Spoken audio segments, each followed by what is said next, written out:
Ó lá, aí, ó.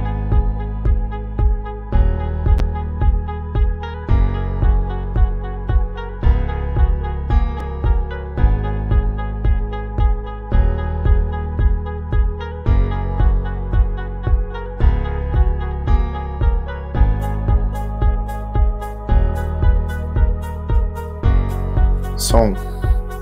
Som.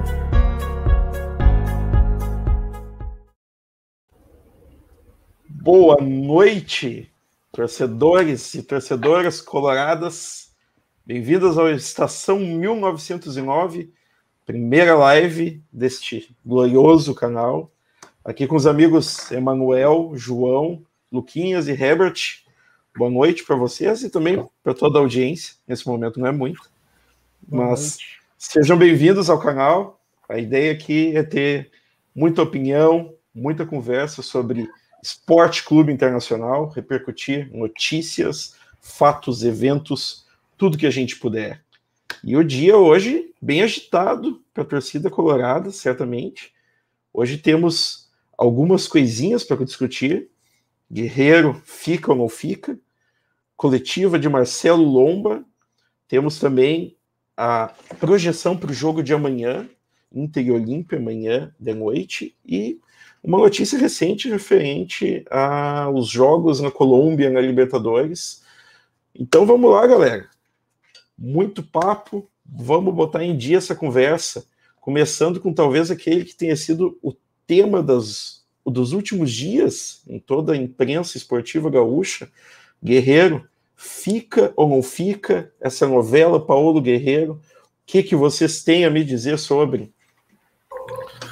Boa noite aí, rapaziada de casa, boa noite, convidados aqui dessa mesa, né, de discussão incrível aí. Vamos falar aí um pouquinho sobre o Paulo Guerreiro aí, que recentemente parece que o empresário dele aí queria que o Inter liberasse ele, rescindisse o contrato dele, por uma falta de respeito, né, digamos assim, entre aspas.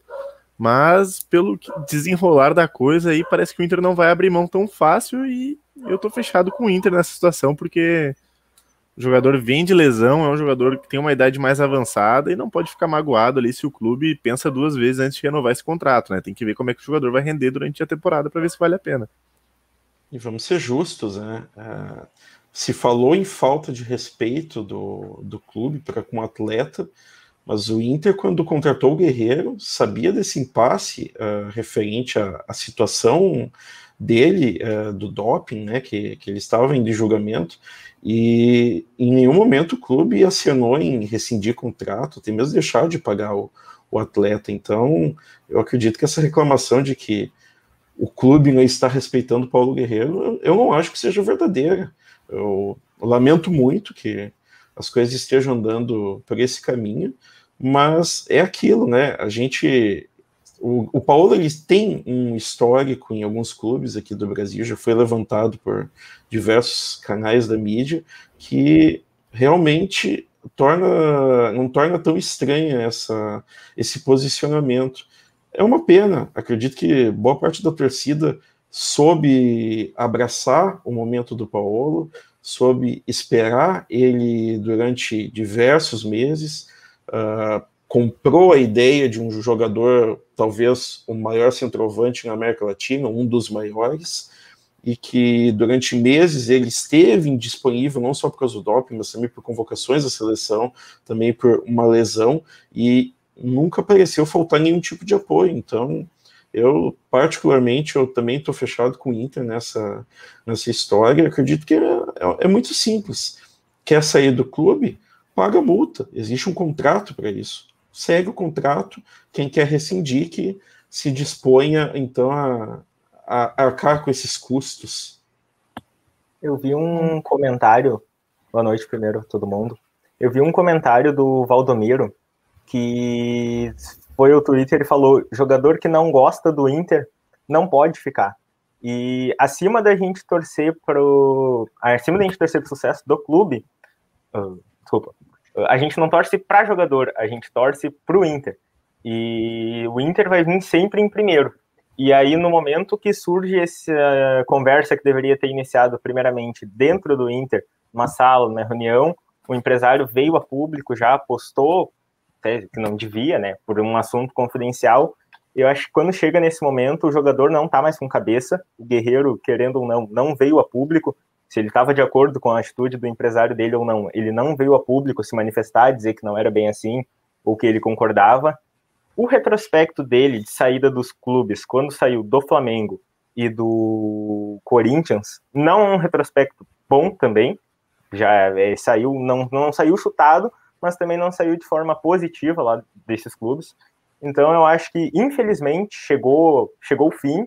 A gente não esperava que seria assim o fim do Guerreiro no Inter. A gente esperava títulos, que a gente abraçou ele quando ele estava parado, e sabíamos que ele podia ficar muito mais tempo parado, e foi o que aconteceu. Ficou recebendo e não teve esse retorno. Então eu acho que, infelizmente, não tivemos muita atualização hoje do que saiu na reunião no Beira-Rio, mas infelizmente está chegando o fim da era Guerreiro no Inter, né? Bom, boa noite a todos, principalmente aos amigos, disponibilizarem esse horário para a gente bater esse papo. Eu tenho mais ou menos a mesma opinião do João. Eu acho que a fase do Guerreiro já não é mais a mesma. Não vai voltar a ser o jogador que era, idade, lesão. Acredito que o empresário veio tentar tirar alguma coisa do clube, vendo que talvez futuramente não consiga receber algum tipo de valor algum pelo seu jogador. Eu acho que para o bolso, para os cofres do clube hoje, eu acho que é interessante, porque agrega um valor bem alto na folha, né? Então eu acho que seria bom talvez investir, principalmente agora que o Inter está trazendo bastante jovens, está investindo nesse mercado sul-americano mais do que nunca. Já investimos anteriormente, não é por nada que a gente já foi um dos maiores clubes fundadores de jogadores e etc. Então, para mim, o Guerreiro hoje é acertar o que tem com o clube. O clube não pode sair perdendo porque investiu, esperou ele, sabia que ia esperar ele, né, caso do doping, mas investiu em dinheiro. Acho que ele recebeu em dia. Li sobre que o Inter deve algumas coisas para ele, mas acredito que não seja o valor que é da multa. Então, assim, se entendam. E Guerreiro, obrigado por tudo. Faltou o título, faltou gols em Grenais. Isso pesa muito para nós aqui. Então, para mim é tchau. Vamos dar chance para os jovens. Tem o Yuri, tem o Galhardo, tá voltando a boa fase. Então, para mim é página virada. Tudo isso, né? E se ele resolve ficar, né? Como é que fica a situação dele com a torcida, com o presidente, com os jogadores, né? Depois desse tumulto todo que ele fez, né? Sim, hoje eu vi uma enquete ali sobre quem aceitaria ver ele jogando pelo Inter ainda, 67% votou que não. Achei até meio forte isso. Isso, tem tudo isso, né?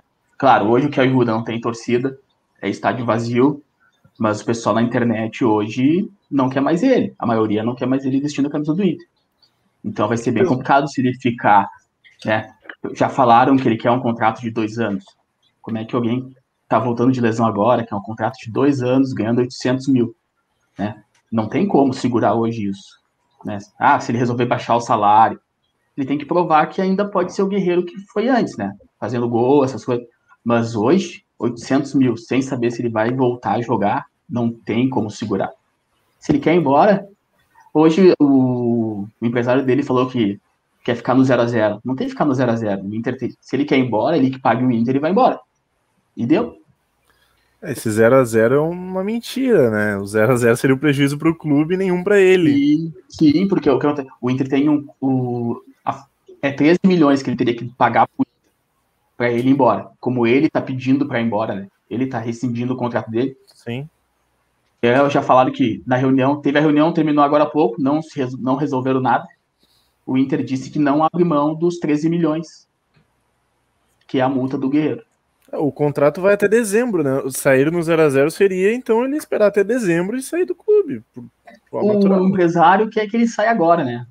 Sem o Inter pagar o restante do salário e sem eles pagar a multa, né? Mas isso não é justo. Ele quer ir embora. O que mais entristece dessa situação toda foi a forma que foi conduzida. Como eu tinha falado antes, o Guerreiro, a torcida abraçou o projeto Paulo Guerreiro durante esses 2 anos que o Guerreiro está aqui, tá um pouquinho menos, a torcida criou uma identificação com ele.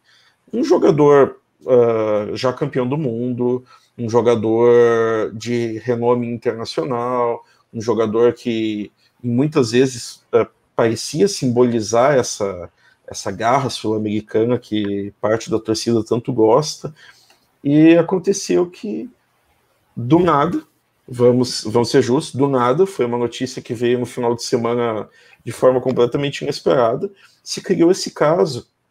E pior ainda, não foi só o empresário dizendo que queria rescisão, foi o silêncio do Paulo, e é aquela coisa, quem cala consente. Então, exato, eu como torcedor colorado, que a instituição sempre vai estar acima de qualquer jogador, qualquer atleta, eu percebo até que, em comparação com outros jogadores, vamos usar um exemplo do Rodinei, que é um jogador que já se sabe que não vai ficar. Ele, final de maio, está voltando para o Flamengo. O Rodinei, ele em nenhum momento forçou a barra. É claro que são situações diferentes, mas tu pensa bem, o Rodinei é um jogador que até pouco tempo atrás estava muito contestado pela torcida, em parte por atuações ruins dele, mas era um jogador que não se tinha tanta identificação com o clube. E o Guerreiro, que para muitos era ídolo, até o Nando Rocha, ele nomeou a cachorrinha dele em homenagem ao Paulo, e tu vê que se criou essa identificação ela foi completamente não correspondida por parte do atleta. E que nem eu vi no Twitter, é uma bobagem, mas nessas horas a gente acaba dando um peso maior para certas coisas. Onde é que estava o Paulo naquele fatídico jogo do Edenilson em 41 anos? Onde é que ele estava? Eu vi o Bosquilha, vi o próprio Rodinei que estava ali na arquibancada. O Rodinei na arquibancada com o celular vendo o jogo, gritando pros caras, vai que dá.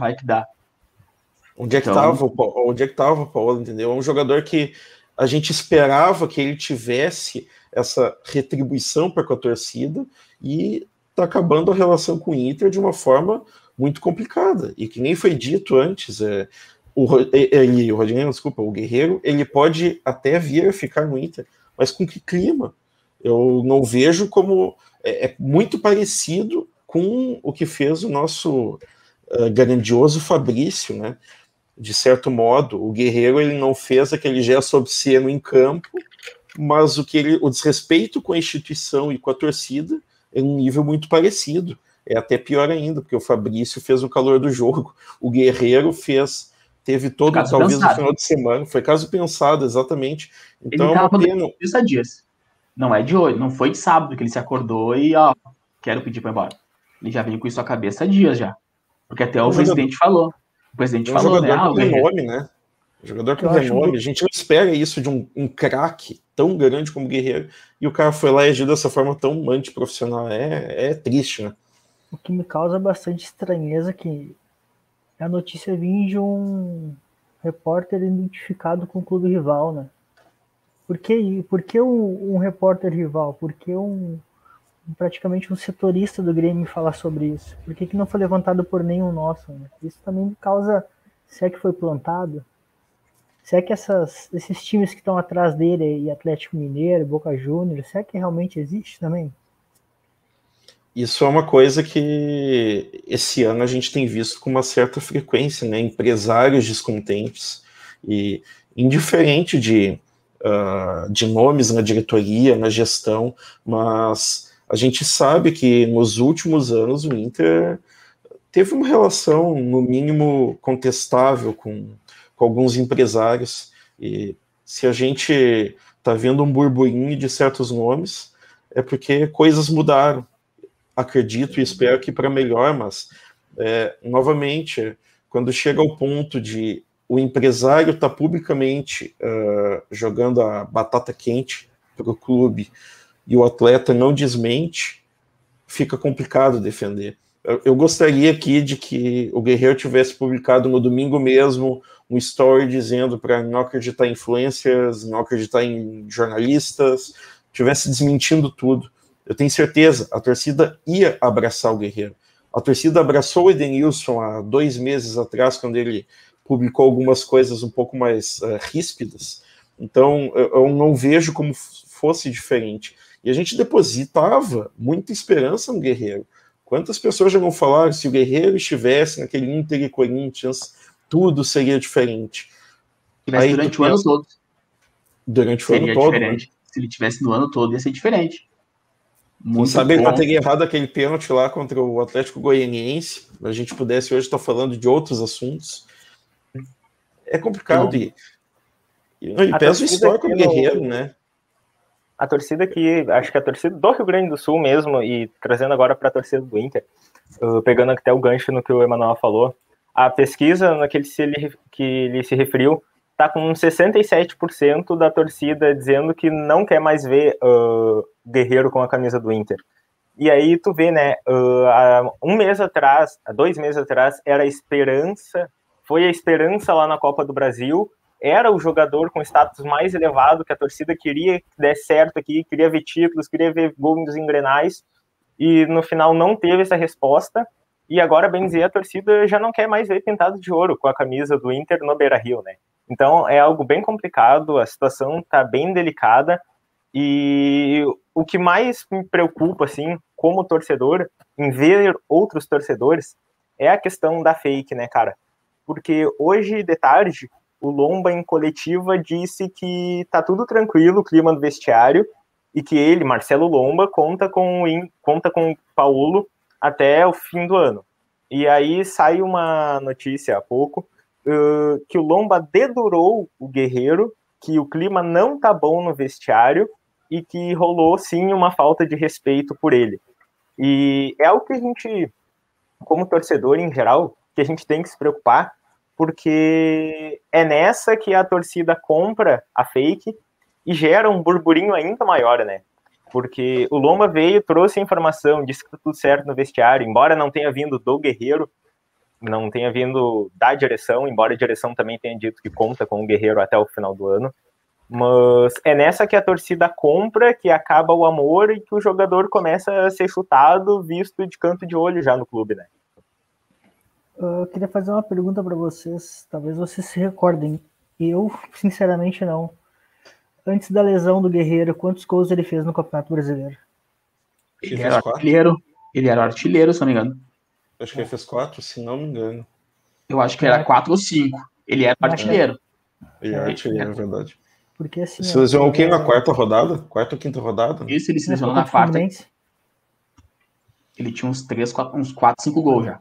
Não, ok. É porque assim, ia levantar uma tese que acabou de ser quebrada, né? Mas, ele seria o artilheiro do Brasileirão. Pois é, será que seria? Com a fase do Galhardo, apesar que o Galhardo tinha servido ele, acho que uns 2 ou 3 gols também. Seria os dois os titulares, trazendo a informação aqui. Titulares, né? Ele era o artilheiro do Inter com 10 gols em 15 jogos e 2 assistências. Ele também era o goleador do Brasileirão com 3 gols naquela situação. Era a 4ª rodada do Brasileiro. Beleza, não. A qualidade do Paulo, ela é indiscutível, mas aí entra a questão do retrospecto dele. Claro que no campeonato de pontos corridos todos os gols e todos os jogos importam, mas em jogos considerados decisivos, quantos desses o Paulo fez gol? E é aquela coisa, não é uma tentativa de vamos queimar o jogador, não, mas é um fato.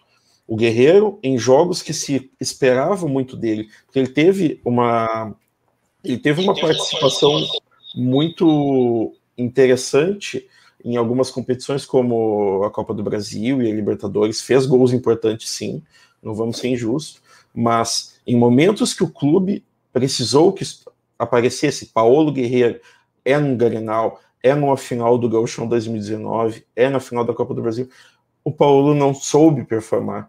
Então, a gente acho sempre importante se pautar um pouco nisso também, porque é um jogador com uma técnica indiscutível, é um jogador muito bom, mas a entrega dele ao Inter, será que dá pra gente dizer que foi tão relevante assim? Fica esse questionamento, sabe? A torcida realmente esperava. Vai. A média dele de gol no Inter era um gol a cada 2 jogos. Essa era a média de gol dele. Claro, o Grenal faz muita diferença, né? A torcida pressiona muito o gol em Grenal, o gol bate nessa tecla. São 8 Grenais, né? 5 derrotas, 3 empates. Então, essa tecla é bem batida, não só pela torcida, né? A imprensa fala muito disso. Que ele não, no Grenal, ele chega e não consegue. Claro, eu entendo que muitos desses Grenais, a bola que chegava para ele era um balão vindo do zagueiro. Tá? Tem isso também, né? O Grenal que ele foi bem, que eu fui, o da Arena no passado na Libertadores, né? Que as 3 chances de gol, quem deu o passe foi ele. Mas por quê?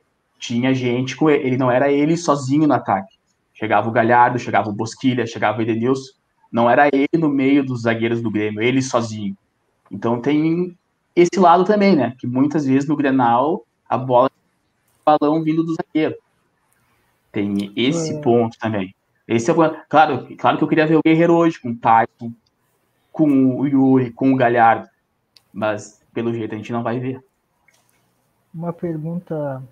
Vocês notaram que um nome que a gente tocou bastante, assim, que eu acho que talvez a gente esteja sentindo um pouco também de falta, é o Bosquilha? Todos comentaram sobre ele. Eu tô assim, ó. Eu acho que o meio-campo do Inter vai achar em Dourado, Bosquilha e Tyson. Deus me perdoe que no futuro não seja cobrado por essas palavras, mas eu acredito que o Bosquilha é talvez o segundo maior reforço do Inter para essa temporada. Obviamente não é uma contratação nova, ele já estava, mas ele é um jogador assim, das partidas que ele realizou no passado, apesar de algumas ele ter alternado, teve uma época em que ele conseguiu performar em um nível muito bom com o Eduardo Cudê na época, obviamente ele não jogou com o Abel, mas ele é um jogador que me parece ter muita inteligência. Isso eu acho que é muito importante numa equipe. Falta. Eu acredito que assim, a gente tem peças inteligentes. Nós temos um modelo de jogo que é um modelo complexo, tanto é que mesmo nas transmissões na televisão, tu vê que certos narradores, comentaristas, eles não entendem muito bem a proposta do jogo, porque ela é uma proposta complexa. O jogo de posição ele é complexo, até mais complexo do que aquele modelo de pressão e toco e me voe do Eduardo Cudê, que era um modelo que me agradava, um modelo propositivo, mas ainda assim é um modelo mais simples em certos termos. E o Bosquilha, ele é um jogador muito inteligente, eu acredito que ele vai conseguir se encaixar. Quantos anos a gente não perdeu muitas chances, talvez até mesmo de ser campeão, por questões de falta de inteligência, digamos assim, na tomada de decisão. Vamos trazer um exemplo, assim, talvez o mais clássico. Nico Lopes, Maracanã, Inter e Flamengo, estava 2-0 para o Flamengo, Nico Lopes podia passar para o Ayrton Silva, podia passar para o D'Alessandro, se não me engano, e resolve chutar a bola para fora, que obviamente ele não quis intencionalmente chutar para fora, mas ele errou o chute, sendo que o Ayrton Silva tinha todo o gol do Diego Alves para fazer. Sozinho. Aquele lance até hoje não percebe. Quando o Inter joga nesses esquemas assim do Odair e do Abel, tem uma coisa também que o time cria tão pouco que quando cria o jogador fica nervoso, né? E ele não sabe se ele chuta, se ele passa. O time desaprende a definir a jogada, parece. Então o Nico, sempre que ele tinha uma oportunidade, meu Deus, ficava nervoso, não sabia se chutava. Ele era o ouro, né? Exatamente. Ele tinha que decidir e deu. Pode ver que quando ele foi um dos artilheiros do Brasileirão, ele não pensava em tocar a bola. Se abria um espaço, ele chutava. Sim. E o Bosquilha tem mais uma vantagem, né? Que o Herbert acabou de falar algo que é bem importante. O Bosquilha, tu falou do Nico, mas agora eu digo do Bosquilha, ele tem essa capacidade do chute de média e longa distância, que inclusive foi o que nos ajudou a vencer aquela partida contra o América de Cali no Beira-Rio, né? Então, é algo que hoje eu sinto falta de jogadores com esse perfil no Inter. Quem do Inter hoje chuta de longe? O Edenilson, talvez. O Praxedes tenta bastante. Acho que uma hora ele vai acertar, eu espero que acerte. Mas a gente tem também falta dessa característica no elenco titular hoje. Uhum. Talvez o Tyson agora que tá chegando, né?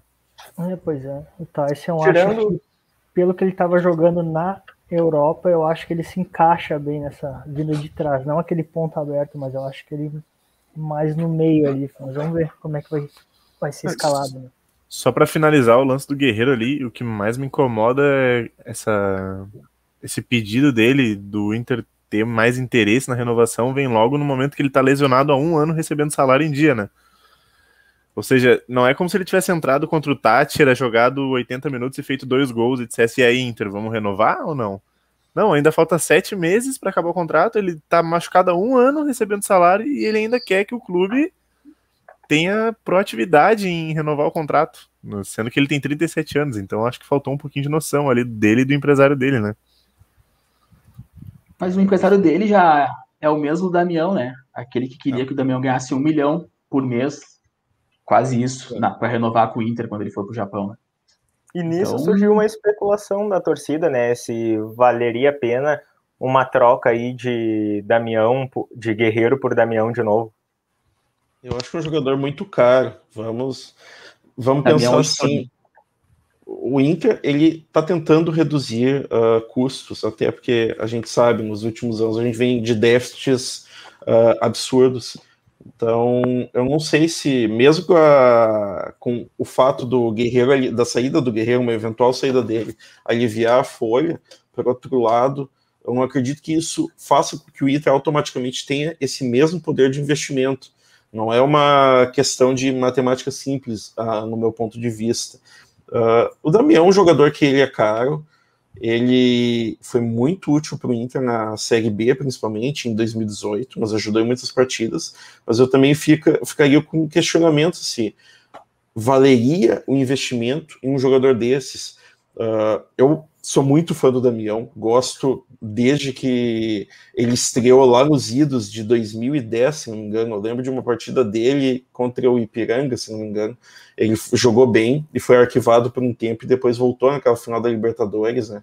Mas eu acredito que nós estamos hoje, o Inter tem capacidade de prospectar o mercado e tem capacidade, talvez, de encontrar, ao invés do Leandro Damião, encontrar o próximo Leandro Damião, encontrar o próximo Paulo Guerreiro no mercado.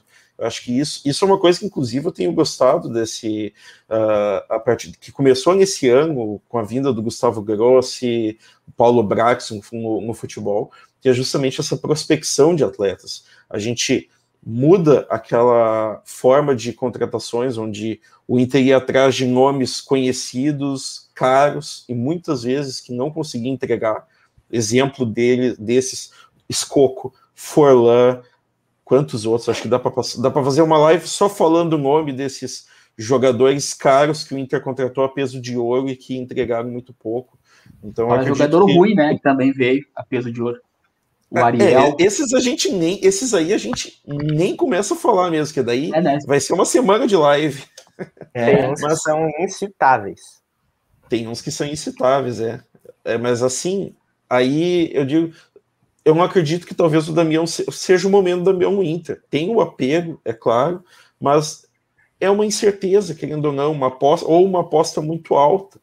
Mas tem gente que está dizendo até mesmo no Nilmar, né? Ressuscitar o nosso garoto de ouro na semana passada. Não entendi por quê, mas é sempre bom ver o Nilmar, né? É uma lembrança de épocas melhores. Ele deu uma entrevista falando que gostaria de voltar a jogar, de repente, mais um pouquinho, e citou o Inter. Aí os torcedores ficaram empolgadinhos. O Nilmar tá com quantos anos? 36. Um cara de 18. Pois é. O Nilmar, cara, é um... 17. A minha lembrança do Nilmar é o Nilmar em 2015 aqui. Não sei se no final de 2014... Eu não lembro se ele chegou no final de 2014 ou em 2015. Mas eu acho que é um cara que assim, tem história com o clube. Saiu por cima quando saiu. Não lembro dele ter saído conturbado daqui. E que se for para virar mais um Sobis da vida, que não venha. Que não que a história do Sobis tenha se apagado, o Sobis tenha saído por baixo. Mas a última passada do Sobis pelo Inter, a última passagem do Sobis pelo Inter não foi das mais felizes, não conseguiu entregar aquele futebol que ele já tinha entregado há um tempo atrás, com conquistas. O Sobs ganhou o Grenal, o Gauchão? Não. Não, o Grenal Sobs ganhou. Na última passagem dele, não, desculpa. Na última passagem. Não. Só aquele do... O gol do Edenilson de cabeça, talvez? Não. Ele vem em 2019. Em 2019 a gente não ganhou nenhum Grenal mesmo. Ah, Meu Deus, a foi gente passou o empate. ano inteiro. A gente passou Foi o ano muito inteiro sem empate. ganhar Grenal. Foi empate, né? É verdade. A final do Gauchão foi 2 empates, né? Que Uhum. acabou nos pênaltis. O Brasileirão Inter perdeu da Arena, empatou do Beira-Rio em 1-1, com um gol contra do carinha do Grêmio. Ah, é verdade que o Luan fez o gol com o nosso goleiro Danilo Fernandes, bracinho de jacaré, não conseguiu pegar aquela bola, uma cabeçada de um jogador de menos de 1,80 m na entrada da área, devido ao respeito ao Danilo Fernandes. A gente gosta dele, mas convenhamos, né? Aquele gol foi um mínimo estranho. Depois o Inter então, perdeu. Só para terminar, assim, com a passagem que o Nilmar já tem pelo Inter em tempos anteriores, se for para não manchar, mas para sair pela última vez, assim, com uma imagem diferente do Inter, que não venha, cara. Porque ele também não viria barato, eu acho, não sei onde é que ele tá agora, se tá parado ou não, mas acho que não seria legal mais uma passagem do Nilmar pelo Inter no preço que vai vir, e o Nilmar não é 9, né? O Nilmar é 7. Mas o Nilmar de 2008 foi 9, né? Quem se lembra do Nilmar com o Tite, ele foi 9. Depende muito do posicionamento, né? O Galhardo também não era 9 ano passado. E o Nilmar hoje só sem salário fixo e com contrato de rendimento, né? E nenhum jogador quer jogar assim. Então, ele é outro que viria para ficar no DM na primeira pancada, ia ficar no DM, é muito arriscado. Até ele comentou, né, ele vai pra academia hoje, malha um dia, fica 3 dias com dor, 4. Então imagina até ele entrar em forma e conseguir jogar, ele vai perder uns 2 meses. Eu me identifico com isso. Eu me identifico com isso. Eu também. Então, e nós temos 2 9s em ascensão aí, né? Em grande fase. Provavelmente o Yuri Alberto saia na janela do meio do ano. O Galhardo, eu ainda acho uma incógnita. Incógnita não pelo que ele já mostrou, obviamente. Ele, ano passado, fez super bem com o Eduardo Cudê. Aparentemente, ele consegue performar melhor quando tem um técnico espanhol na Casa Mata. Mas o ponto é que a gente pode ficar numa dependência muito grande de 1 ou 2 jogadores e, digamos assim, o Yuri Alberto pode não sair, mas ele pode ir para a seleção sub-23, o Thiago Galhardo pode se lesionar, aconteceu no ano passado, ou pode até mesmo ser convocado para a seleção, né? Então, eu acho que o Inter tem que pensar, tem que ter uma alternativa sim, só que a gente está falando de um jogador que, qualquer jogador que vier, seria muito difícil ser um jogador para assumir titularidade logo de cara. Eu acredito que com prospecção, talvez a gente descubra um jogador para daqui uns meses, ou até uma eventualidade, assumir essa posição. Mas a gente também não pode esquecer que tem o pessoal da base. E eu defendo muito. A gente tem que conseguir usar a base. Eu sei que muitas vezes a torcida pega no pé quando não joga bem, é natural, a gurizada oscila bastante, mas vamos ver alguns dos jogadores aí. O Yuri Alberto, ele não é da base, mas ele é um jogador novo também e está conseguindo entregar bem, uma performance boa. Então eu penso que assim, até que ponto vai valer a gente fazer um certo investimento? E o Nilmar, cara, gosto muito do Nilmar, assim, é uma lembrança realmente de dias muito bons que a gente viveu com o Nilmar, mas eu temo que um jogador que está, se não me engano, há 4 anos sem jogar futebol, 4 anos é uma eternidade em termos de futebol, ele não farda, ele pode estar com um preparo físico bacana, mas é muito tempo sem jogar futebol. Eu acho que, infelizmente, como jogador, como atleta, não em nível profissional, talvez ele possa se especializar, vir a trabalhar no próprio clube, como a exemplo de outros jogadores, Klemer, Fernandão, quem sabe, por que não? Cara, eu acho, o Cuesta, ele é centroavante, o que a gente trouxe agora pro... Veio 2, né? Um veio até o Tátira, nem voltou com o Tátira. Ah, sim, tem mais esse ainda, que não levantaram tanta... Teve um que veio com o Tátira e nem voltou com eles. Ficou no banco de reserva e já ficou pro Inter, já. Os dois são centroavantes? Um é meia. Um é ponta esquerda. Um ponto esquerdo. É que um já tá até na pré-lista, né? Então ele Sim, pode entrar é na o definitiva, Cuesta. né? O Cuesta. O centroavante que veio é o Orozco. Aparentemente o Inter gostou de contratar alguns nomes já conhecidos, né? Cuesta, é Orozco, mas é o Orozco, se não me engano, ele veio do próprio Deportivo Táchira. Um jogador que dizem ter características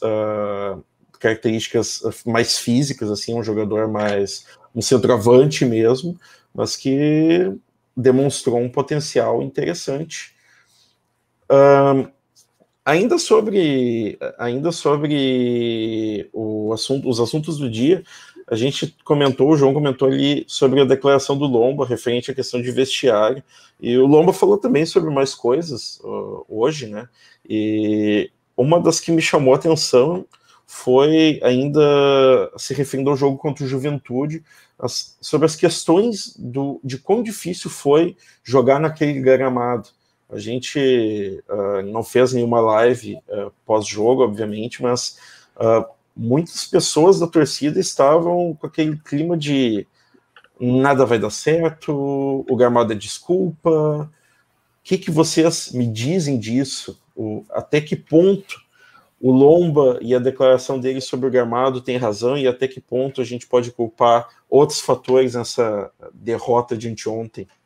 Só para contextualizar, eu tenho a fala do Lomba aqui. Ele diz que a gente não conseguiu jogar muito por conta do campo. A gente quer manter o nível de atuação contra o Deportivo. Acho que amadurecemos no sistema Miguel. Estamos com uma expectativa muito boa de voltar ao Beira-Rio em condições normais e voltar a jogar bem. A declaração dele, eu em partes concordo, porque com certeza, só de olhar o gramado dava aflição de ver. Mas provavelmente vai ter outros jogos assim no ano, talvez não nas condições da Montanha dos Vinhedos, mas em condições de gramado abaixo do nível do Beira-Rio, onde o Inter está acostumado. E a minha pergunta é se, quando tiverem jogos assim, com gramados, situações inferiores à do Beira-Rio, pode pegar ali o exemplo do Zequinha, na grama sintética, vai ter um esquema diferente, o Inter vai ter uma postura diferente em questão de gramado ruim se joga pela bola aérea. O Inter vai fazer isso ou todo jogo vai ser o gramado não ajudou quando for gramados inferiores ao Beira-Rio?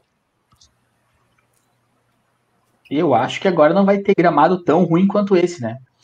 Continuaremos sofrendo com o sintético paranaense, será?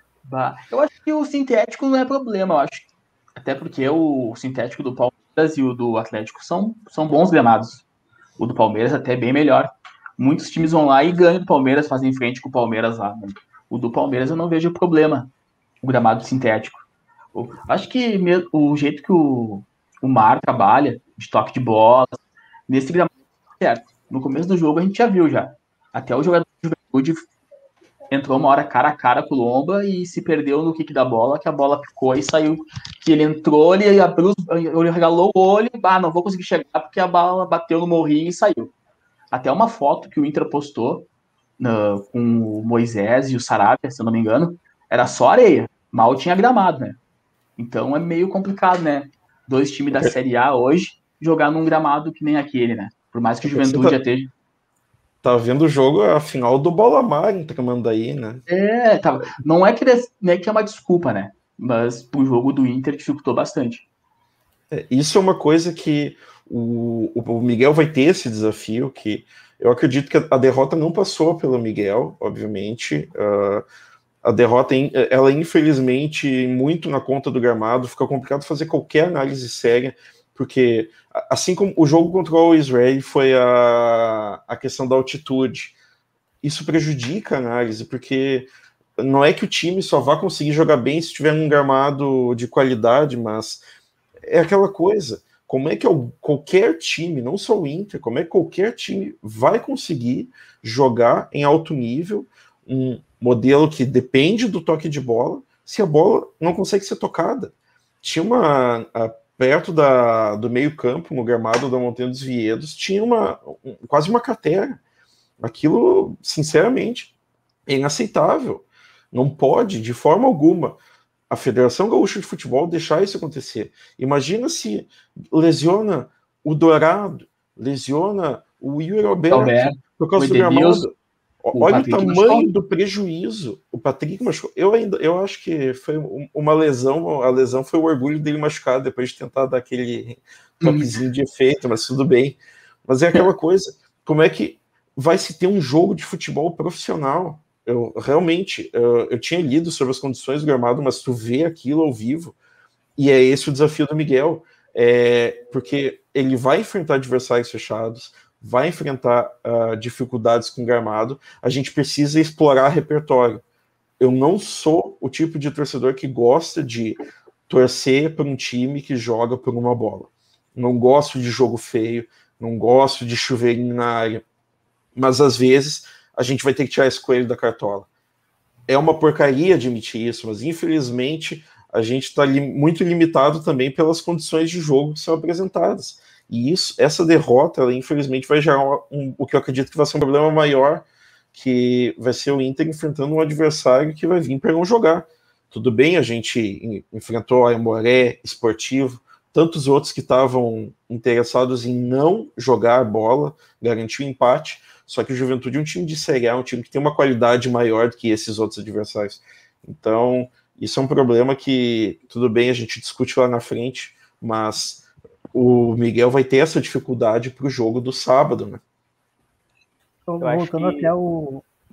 Pode ir lá, vai lá. Eu acho que o jogar por uma bola não é feio. Eu tava vendo o PSG e City hoje de tarde. O City, em 2 contra-ataques, matou o jogo. Não lembro de chegadas fortes do City, mas em 2 bolas que roubou, em 2 contra-ataques, foi mortal, acabou com o jogo. Só que o problema vem quando tu vai jogar, tu te projeta para jogar um campeonato todo, todas as partidas fora de casa, então, não, tirando as partidas do Beira-Rio, todo um campeonato por uma bola. Aí começa a ficar complicado, porque é indiferente tu pegar um Ceará no Beira-Rio e tu pegar um Flamengo no Maracanã. Tu vai me dizer que tu quer jogar por uma bola com o Ceará no Beira-Rio e tu vai jogar também por uma bola com o Flamengo no Maracanã? É aceitável tu jogar por uma bola no Maracanã contra o Flamengo, embora o Flamengo não esteja aquela máquina que era 2019. Mas é de se ficar com uma pulga assim atrás da orelha sobre jogar por uma bola dentro de casa. Voltando ao gramado ali, para mim, eu vejo uma baita diferença ao gramado do Palmeiras, que tem uma mistura diferente do Atlético Paranaense, né? A gente tem sempre uma dificuldade, já com o Atlético, imagina com o campo. Eu acho que, para mim, foi uma surpresa, sinceramente, o Inter ter colocado o time titular. Eu acho que não havia necessidade de trazer uma lesão, trazer uma derrota, como foi, e o clima para a Libertadores ser outro, porque parece que agora é mais uma batalha que tem que ganhar e só tem que ganhar. Eu acho que a gente trouxe alguma coisa não a mais do que a derrota. A derrota doeu, claro. Eu não gosto de perder jogo, nunca. Olha, vocês me conhecem, eu não gosto de perder nada. Então acho que trouxe um clima a mais para esse jogo de quarta-feira. Então, assim, acho que amanhã é de novo aquela tensão no clube. Aquele jogo temos que ganhar, aí todo mundo sabe o que tem que fazer, mas não faz, porque a perna começa a pesar. Será que eu dou aquele passe? Será que eu tento isso? Será que eu tento aquilo? Então, assim, eu acho que pro gramado a gente já tinha visto jogos lá, então acho que teria que alguém da comissão chegar, olha, será que é necessário mesmo? Será que o empate depois decide em casa? Claro que o retrospecto ultimamente, né, em casa também não... Em casa a gente resolve. O Lomba trouxe essa frase na coletiva, né, que sábado tem mais um jogo e em casa a gente vê. Deu uma aflição quando eu ouvi. É isso aí, né? Mas tá certo, já tá meio batido esse assunto do gramado, já foi falado a semana inteira, apesar de que não teve live, né? Mas já foi discutido por muita gente. Mas até o rendimento do time, não só o rendimento, mas até a entrega do time, digamos assim, não é errado dizer que a entrega diminui um pouco por risco de lesão, por ser um jogo que vai ter a volta no Beira-Rio depois, os jogadores não iam, entre aspas, se matar ali, né, naquele jogo, sabendo que tem Libertadores 3 dias depois e ainda vai ter a volta no Beira-Rio. Então a derrota ela é compreensível em alguns pontos, só não pode, claro, repetir a mesma atuação em casa, né, aí fica um pouco complicado.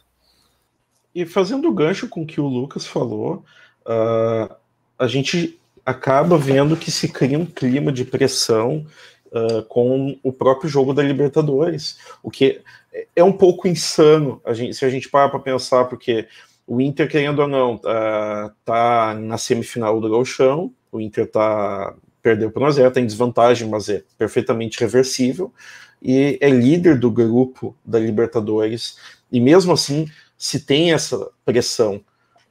Eu confesso que eu não entendo muito bem o porquê de se trazer tanta pressão por um trabalho que já é sabido que é uma ruptura, é um trabalho que vai exigir tempo, vão ter mais derrotas, talvez vexatórias, espero que não, mas acontece, a gente teve alguns exemplos ano passado também, mas aí acaba que se cria essa pressão adicional para o jogo de amanhã. Como é que vocês acham que vai ser a postura colorada amanhã? Como é que vocês acham que essa pressão ela pode acabar afetando o desempenho da partida de amanhã, que, querendo ou não, é um jogo que vale liderança? Eu assisti semana passada o jogo do Olímpia. O time do Olímpia é sofrível. Tá? Eles tiveram problemas demais para virar o jogo. Eles saíram perdendo. O zagueiro deles era um zagueiro que o Inter queria, o Polenta. Não sei se vocês se lembram que o Inter uma vez tentou trazer ele. Sim. Tá mais gordo que o Arthur. Olha o processo aí. Olha o processo aí. Cara, Calma, torcedor. Tá? Só pra começar. Eu acho que o time não vai sentir pressão amanhã, cara. Desculpa o corte aí, Herbert. Mas eu acho que não vai afetar o rendimento do time. Acho que eles não estão. Não foi como se tivesse tomado um 3-0 pro Juventude. Foi apenas 1-0, né? E os jogadores estão fechados com o treinador e acreditam no modelo de jogo, né? Mas da torcida é normal esse tipo de comportamento, porque o torcedor ele quer rir do Grêmio perdendo pro Del Valle, mas não quer ter paciência de esperar o Inter render igual o Del Valle, né? Então é complicado. O torcedor quer ganhar sempre, igual o Lucas falou. Às vezes até a gente é meio irracional e age ali pela parte passional, né? Só que não dá pra querer a caveira do treinador em, sei lá, 2 meses de trabalho. Aí já é muito irracional, né? O Miguel deixou bem claro que ele não se apega a essa questão de pressão de torcida. Ele está fazendo o trabalho dele, conduzindo a equipe do Inter, e que eles vão entrar para ganhar, sem pressão, sem esse calor que a torcida está fazendo aqui fora nas redes, é algo que não está chegando lá dentro, segundo o Miguel. Então é algo que dá para o torcedor se tranquilizar. A gente espera que o Inter entre com a postura que entrou na semana passada, com a postura de propor o seu jogo, não esperar o Olímpia propor um jogo para o Inter ver o que vai fazer. O Inter tem que ter uma identidade, tem que ter uma cara própria. Eu acho que é assim que o Inter tem que ir para o jogo para achar a vitória amanhã. É verdade. E ainda sobre o jogo de amanhã, Tyson, vem ou não vem? Semana passada, a gente assistindo aquela partida contra o Tátira e se criou toda essa expectativa. Algumas pessoas nas redes até um pouco insatisfeitas demais com o treinador, porque entrou o Marcos Guilherme, não o Tyson, que não vamos comentar, né? Mas acredito que o terreno está armado para a gente ter finalmente o retorno de Tyson anos depois para o Beira-Rio, porque Palácio suspenso. Patrick, não se sabe a condição, mas se lesionou 2 dias atrás. Então, tudo indica que a gente pode ter Tyson, talvez até mesmo de titular amanhã. Qual a expectativa? Qual vai ser a reação? O que vocês pensam de finalmente Tyson de volta? Aquela novela interminável, muitas pessoas disseram que não vai acontecer, o Tyson não volta e estamos talvez a pouco mais de 24 horas da reestreia de Tyson pelo Inter. Também aonde ele vai jogar, né? Se no meio campo ou na ponta. Se ele jogar no meio. Porque no meio-campo entraria no lugar de quem? Jogaria o Dourado, o Maurício e Tyson? No ataque, abriria. Mas aí tiraria o Edenilson, né? Entendeu? Porque hoje estavam falando que até alguém falou sobre o Nonato, né? Ouvi o pessoal falando do Nonato. Que todo jogo, quem sai é o Edenilson e entra o Nonato. O pessoal tava falando muito disso hoje na internet. E eu achei que ia tirar o Edenilson para colocar o Nonato. Não, né? Então acho que amanhã ele vai entrar na ponta, no lugar do Patrick. Eu concordo. O Patrick não vai voltar a tempo. E eu acho que depois no lugar do Maurício. Joga Edenilson, Dourado e Tyson. Eu acho que esse vai ser a trinca do meio campo do Inter. Dourado, Edenilson e Tyson. Tyson é um cara que dispensa, assim, apresentações, né? A história fala por si. E eu acho que com tudo que foi a expectativa que o torcedor esperou na semana passada, ele não ter estreado.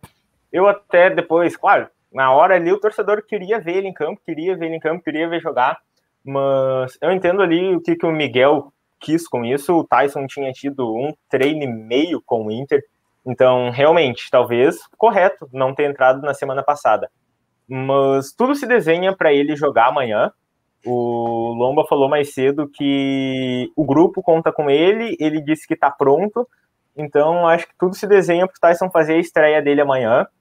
Não se sabe se na ponta ainda ou na meia, eu acho que ele vai vir na meia cancha, mas tudo se desenha para ele jogar amanhã, fazer uma boa partida, que é o que o torcedor espera, né? A gente também não espera que ele chegue 10 gols amanhã, mas com a grandeza que o Tyson tem, a relevância que ele tem no grupo, a voz dele dentro do vestiário, eu acho que tira um pouco desse calor atmosférico que a torcida está fazendo aqui fora sobre sábado ainda.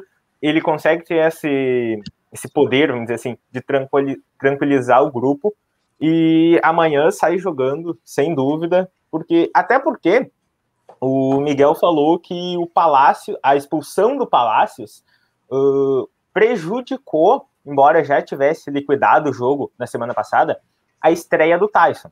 Eu não entendi se ele quis dizer que colocaria o Tyson no lugar do Palácios ou não, mas ele citou que prejudicou. Então, ainda com a suspensão do Palácios amanhã, eu acho que confirma mais ainda a estreia do Tyson. Esperamos, né? O Tyson... Sim, eu acho que... Vai lá. Não, eu acho que se ele tiver entre os 11 iniciais amanhã, com certeza vai ser na ponta. Não faz sentido tirar o Maurício, sendo que tu já não tem o Patrick e o Palácios, né? E o Maurício ele jogava de ponta, né? Ele jogou de ponta por algum tempo. Não que eu acho que faça sentido tirar, mas ele jogou também de ponta. Pode ser. De repente o Miguel pode inverter ali, mas ele vem rendendo bem naquela posição também. E é até uma alternativa, dependendo de como o Tyson render na ponta, se ele gostar de jogar ali e render bem, até pra volta do Bosquilha não ter mais um problema, né? Aí tu pode manter o Tyson na ponta e utilizar do Bosquilha no meio ali. Quando o Bosquilha voltar, ele tira o Maurício. Joga Dourado, Bosquilha e Tyson. Mas aí é um problema pro Miguel, né? Que tem Edenilson. Ele é. Mas isso certa, que é o problema bom, né? Vamos parar para pensar aqui. Pega os últimos anos, sem entrar em discussão de nomes, mas o Inter, quando estava bem uma competição, o time acabava tendo que abrir mão de outras. É claro que a gente não é o Flamengo, a gente não tem o elenco do Palmeiras, mas hoje a gente está conseguindo se reforçar mais. Imagina, tu pode ter um time titular com Bosquilha, Tyson, Dourado e Edenilson ali, o quarteto do meio campo, e o time reserva pode ser o Johnny, que eu acho que ainda vai render muito, o Maurício, o próprio Patrick, entendeu?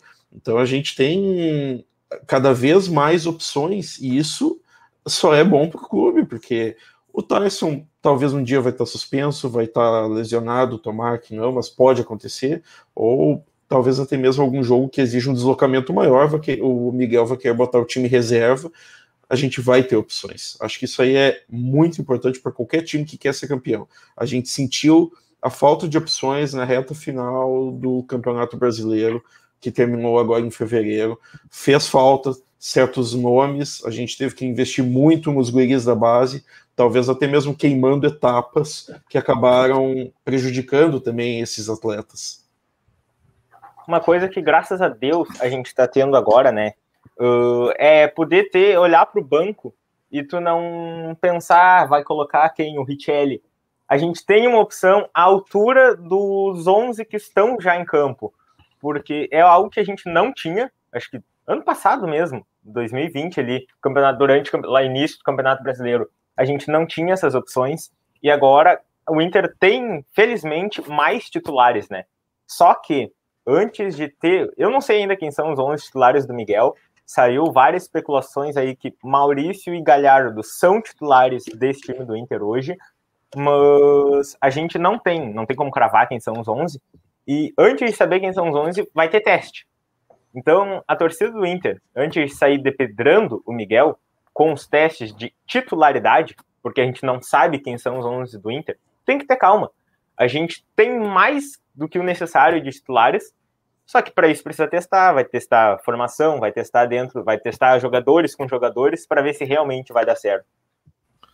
Tem que agradecer que hoje não olha para o banco e vê Jonathan Alves e Guilherme Parede, né? Isso daí já é uma bênção.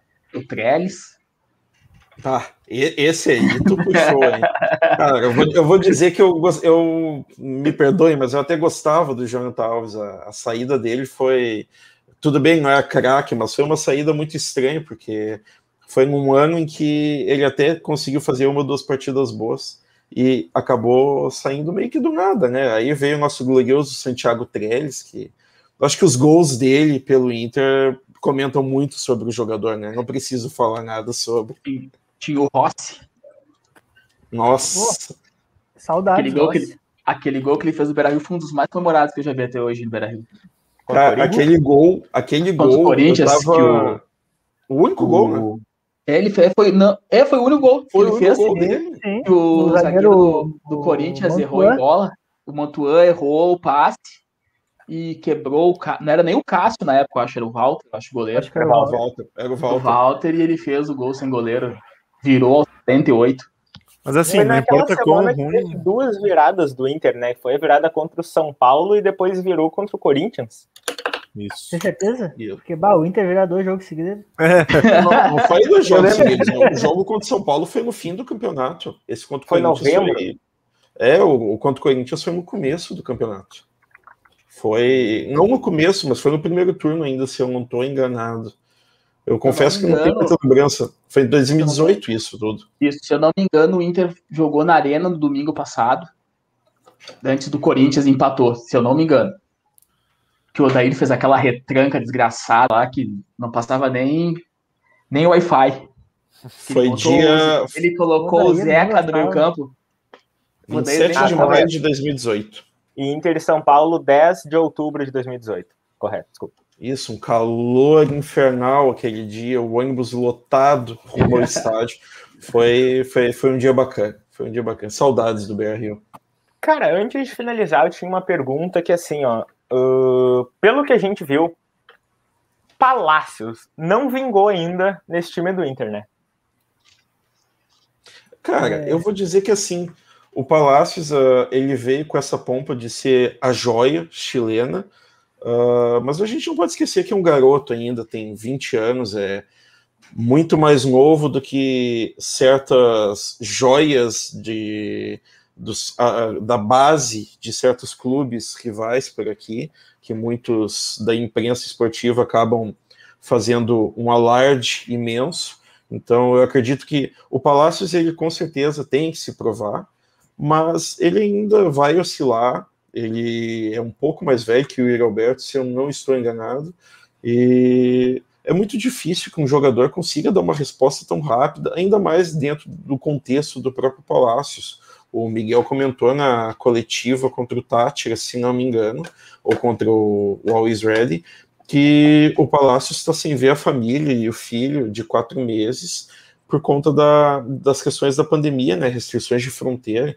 Então, se isso tudo pesa em um adulto com mais idade, imagina um cara de 20 anos, num país novo, num time novo, é um desafio para o jogador.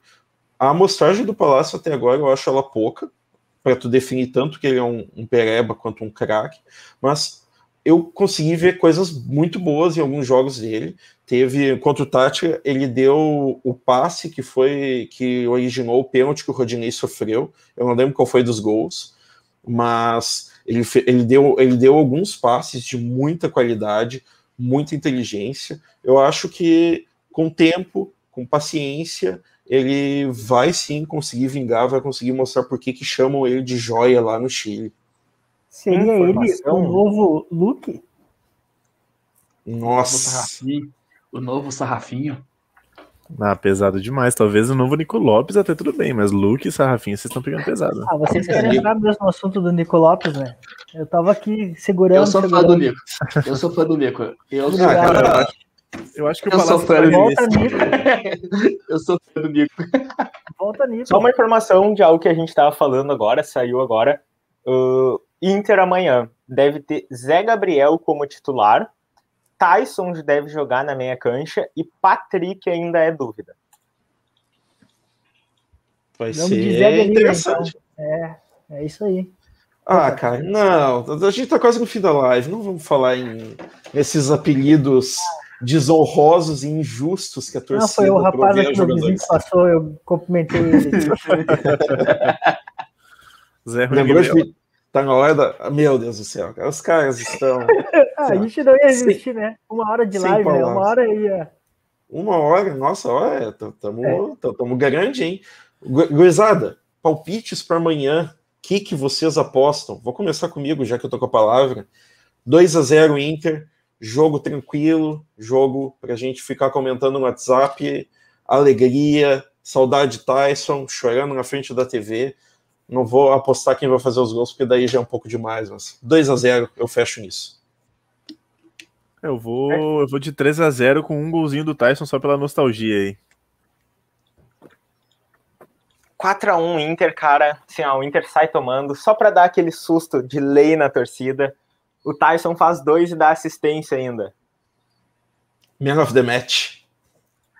4-0, acho que vai ser. O time do Olímpia é muito fraco.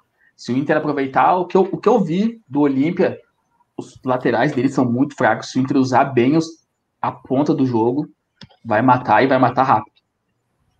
Eu vou de 5-0 amanhã. O golzinho que faltou contra o Tátira amanhã vai sair. E eu acho ainda que Tyson é 2 gols.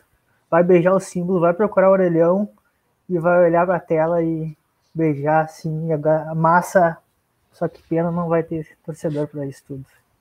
Podia botar um orelhão ali especial pro jogo de amanhã, né? Porque vai que... Inflável, né? Hã? Inflável, né? Diminui o risco de acidentes, né? É uma ideia. Mas amanhã eu acho que é uma partida para ganhar, fazer saldo. A gente muito importante. Que a gente tem que fazer saldo. Porque decidir em casa depois, por mais que a gente não tenha torcida, mas a gente não sabe o que vai acontecer amanhã no mundo. Então, cara, pensa em decidir em casa, sem ou com torcida. É sempre importante decidir em casa. Ter um campo bom, sabia que o Beira-Rio é um dos melhores campos do Brasil, da Sul América. Então, assim, cara, decidir em casa, faz saldo, não alivia, porque assim, quando pegarem a gente e o time estiver fraco, eles não vão aliviar. Então o Inter tem que colocar isso na cabeça, não aliviar para esses caras. Nunca. É verdade. E ainda sobre Libertadores, a gente comentou no início da live, tu mesmo, Lucas, trouxe a informação, o que aconteceu na Colômbia e como que isso acaba impactando a competição de modo geral. Cara, na realidade, lá na Colômbia, eles estão passando por coisas de governo, né? Tributações, aumentos, então envolveu que a Conmebol entendeu que não tem clima, não garante segurança. Então os jogos foram para o Paraguai, inclusive um jogo da Sul-Americana, 2 da Libertadores e um jogo da Sul-Americana. Os estádios, eu me lembro, o Defensores e os outros 2 eu não vou lembrar, que eu escutei meio rápido. Mas é isso. E como... O jogo da Sul-Americana também. Isso, tem um da Sul-Americana que vai jogar lá também. É um posicionamento bem sólido e também que não é muito tão comum, né? A gente viu que no Chile, quando teve aquela convulsão social de 2019, 2020, a final foi transferida para o Peru, mas em 2020 o Inter jogou aquela pré-Libertadores lá. Quem não lembra daquela icônica imagem do Cuesta ao campo e, no fundo, um incêndio causado por conta dos protestos. Então, é com certeza algo muito significativo essa mudança, né? Tomara que logo tudo normalize e a gente consiga ter os jogos de uma maneira segura, sem maiores problemas. Só um detalhe da questão do Paraguai, tá? Como a Conmebol do Paraguai, então tem total autonomia de mandar os jogos no país sede, né? Então tem mais esse pequeno detalhe. Provavelmente isso ocorra em outros países, até mesmo a Colômbia novamente, jogos no Paraguai. Veremos os próximos capítulos. Aí, o Júnior Barranquilla é um time qual país? É Colômbia. Da Colômbia. A torcida do Júnior Barranquilla postou uma nota hoje de tarde e, de forma amigável, informaram que eles exigem o adiamento do jogo contra o Fluminense, time brasileiro, que vai ser até então, não foi adiada por momento, disputada 6 de maio, às 5 horas no horário local. Em caso da Conmebol não adiar o jogo, a organizada deles se colocaram que vão bloquear os acessos do ônibus ao estádio e não vai ter jogo. Vai ser um clima bem tenso, né? Uma pena que a situação esteja desse jeito. Vamos torcer para que tudo se normalize logo, dentro do possível, a gente consiga ter os jogos lá de volta na Colômbia. Mas então tá, galera. 1h06 de live, primeira live aqui. Vamos encerrando, mas a gente vamos fazer mais, né? Acho que foi bacana aí, uma estreia bem legal. Conseguimos falar de muitos assuntos, conseguimos cobrir diferentes tópicos e vamos que vamos, né? Vai ser uma semana bem agitada. Amanhã Inter e Olímpia, às 9 da noite, ou é 9h30? Eu não confirmei. 9h30. 9h30. É 9h30? Tem certeza Amanhã disso? vai ter a livezinha pré-jogo? Como é que vai funcionar aí? Amanhã a gente decide aí. Quem tiver inscrito tem que estar com a notificação ativada, que daí vai saber. Amanhã às 9 horas. Isso. Amanhã às 9 horas. Transmissão da Fox Sports, isso? Isso. Fox Sports. Show, coisa boa, não é a gloriosa Conmebol TV e a transmissão que parece um velório, né? Não isso aí, cara. A gente corneteia muita coisa e não tem como não cornetear uma transmissão tão ruim, cara. Tu paga aquele pay-per-view, já é um valor bem salgado por mês, e ainda vem uma transmissão daquelas, é complicado. Olha o processo. Muito direito como consumidor. Né? Somos consumidores, sem usar esses nomes aí, Emanuel, sem usar esses nomes aí, que essas coisas a gente não apoia, não. Não, desculpa. Então tá, galera. Muito obrigado, boa noite para todo mundo. E amanhã, Inter e Olímpia, vamos para cima deles, vamos atropelar os malandros. Até Tchau, mais, pessoal. Obrigado aí, rapaziada.